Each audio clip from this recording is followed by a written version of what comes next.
हाँ तो बेटा देखते हैं क्वेश्चन नंबर 26। यहाँ पे हमें इन्फॉर्मेशन गिवन है। अ मिक्सचर जो कि स्टार्टिंग में कंटेन कर रहा था FeO and Fe2O3 is completely reacted with 100 ml of 0.25 molarity acidified KMnO4। सबसे पहली चीज़, ये जो KMnO4 है ये एक ऑक्सीडाइजिंग एजेंट है। तो ऑक्सीडाइजिंग एजेंट अगर किसी के साथ रिएक्ट कर रहा है तो उसको ऑक्सीडाइज होना पड़ेगा। तो FeO और Fe2O3 का अगर हमारे पास मिक्सचर है, इन दोनों में से ऑक्सीडाइज होने की जो टेंडेंसी रखता है वो है सिर्फ FeO। सिर्फ FeO ऐसा है जो ऑक्सीडाइज हो सकता है, बिकॉज उसमें आयरन का ऑक्सीडेशन स्टेट +2 है और वो अपने +3 ऑक्सीडेशन स्टेट में जा सकता है, जबकि Fe2O3 ऑलरेडी +3 में। तो इसीलिए हमें KMnO4 को इक्वेट करना है इक्विवेलेंट्स को किससे, सिर्फ FeO के इक्विवेलेंट से। और FeO +2 से +3 में जाएगा, इसका मतलब n फैक्टर 1 आ सकता है। तो मैंने एक काम करा, इनके मोल्स स्टार्टिंग में ज्यूम कर लिए x एंड y मोल्स, और मोल्स को n फैक्टर से मल्टीप्लाई करते ही देखो x को इंटू 1 कर दिया, मोल्स इंटू n फैक्टर से इक्विवेलेंट्स आ जाएंगे। और KMnO4 के इक्विवेलेंट से इक्वेट करना है।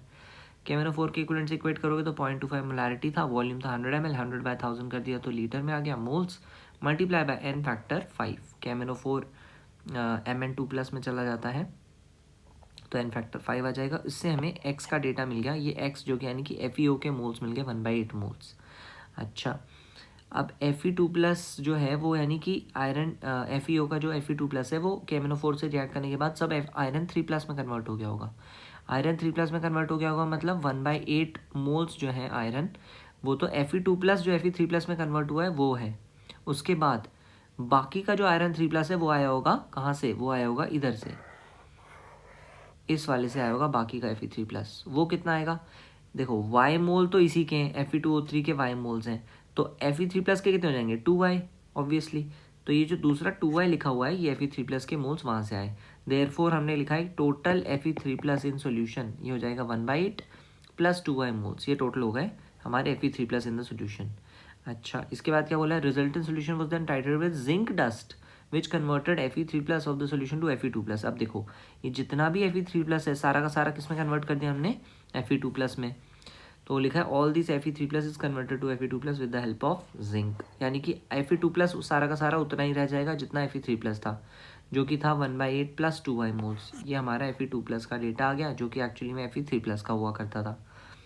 Now this solution is titrated with, है ना, इसके आगे देखो सोल्यूशन के बारे में क्या बोला है। सोल्यूशन को Fe2 जिंक के साथ रिएक्ट कराने के बाद Fe2+ को सारे के सारे को 1000 ml 0.1 मोलैरिटी K2Cr27 के साथ रिएक्ट करा देना है। तो जितना भी हमारे पास Fe2+ है उसको अपन ने रिएक्ट करा दिया। This solution is titrated with 1000 ml 0.1 molarity K2Cr2O7 के साथ टाइट्रेट करा दिया, दोनों के इक्विवेलेंट्स इक्वेट कर दिए। अच्छा, आयरन 2+ के जो मोल्स थे वो यहाँ पे लिखे हुए हैं 1/8 + 2y मल्टीप्लाई बाय उसका n फैक्टर 1, और K2Cr2O7 का यहाँ पे डेटा हमने लिख दिया 1000 ml डिवाइड बाय 1000 करके लीटर, मोलैरिटी 0.1 था ही, और n फैक्टर आएगा 6 क्योंकि K2Cr2O7 जाएगा Cr3+ में, तो n फैक्टर बनेगा उसका 6। ठीक है, इसको अगर हम सॉल्व करेंगे तो हमें y की वैल्यू मिल जाएगी, और ये जो y की वैल्यू है ये y की वैल्यू Fe2O3 के मोल्स बता रही थी। तो वेट कैसे निकलेगा, मोलर मास से मल्टीप्लाई कर देंगे। वेट ऑफ Fe2O3 निकालने के लिए मोलर मास 160 से मल्टीप्लाई करते हमें पता चल जाएगा 38 ग्राम मिल रहा है हमें पूरे Fe2O3 का वजन। तो FeO का वजन कितना आएगा, FeO का वजन तो 1/8 मोल्स आए थे, 1/8 मोल्स FeO के आए थे ना, उसको 72 जो कि उसका मोलर मास है उससे मल्टीप्लाई करके 9 ग्राम वो भी वेट पता चल गया FeO का। अब परसेंटेज बाय वेट पूछा है Fe2O3 का, तो 38 जो कि उसका मास है Fe2O3 का divide by total mass 38 + 9 into 100 कर दिया हमने, तो उससे हमें फाइनली परसेंटेज पता चल जाएगा, दैट इज़ 80.85%। देख लेते हैं उसके आसपास का कोई आंसर है क्या। हाँ भाई 80.85 आंसर है, ये हमारा फाइनल आंसर हो जाएगा।